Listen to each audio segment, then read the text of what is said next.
Good evening, Nick. It's Wednesday, December 17th, and you know what? I'm not playing your game.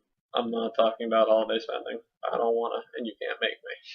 I mean, numbers are interesting, money's interesting. I understand the whole concept of as you make more money, you have like conspicuous spending. It's an American concept that you gotta spend as much as your neighbors, and also as you have more money, you just naturally spend more. That's just human.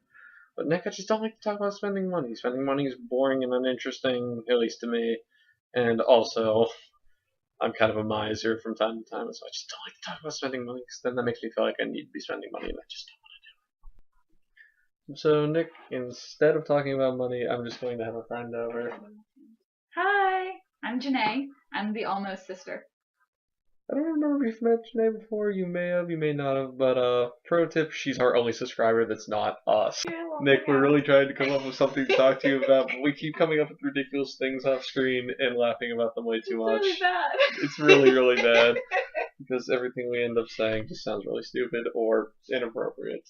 I'm really good at saying things and not meaning them. Yeah. So, we're trying, Nick. We really are, I promise. Nick, maybe that's what we should talk about. How sometimes we're just really misunderstood and we say one thing and people interpret it completely differently. Yeah. I was trying to help Dylan figure out an example of miscommunication, and maybe 30 seconds ago, so like, maybe I should talk about when I first met Nick and how I was at the flower shop, wink. And Dylan was like, no, that makes it sound like you slept with him. And it's not what we want. No.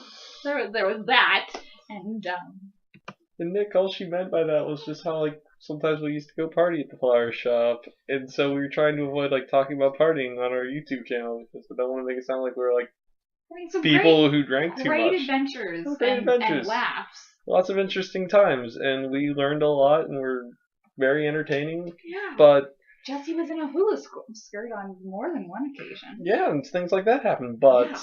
Coconut just, and all.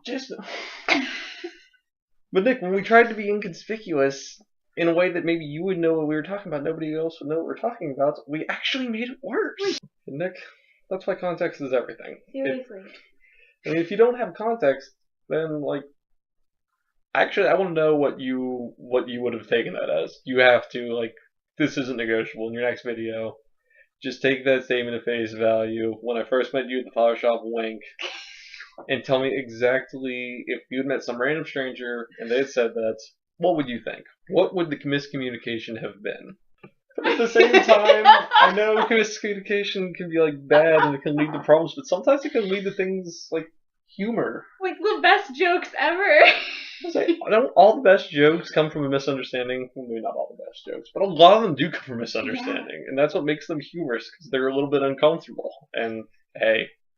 Oh my gosh, at work, I was talking about bringing my cousin Amy as my date to the work dinner, Christmas party, and my office manager looks at me and, not hearing that I addressed Amy as my cousin, says, "Who's that, your lesbian lover?" And I was like, and I froze. I like totally froze because I didn't know how to react to my manager cracking that joke with me.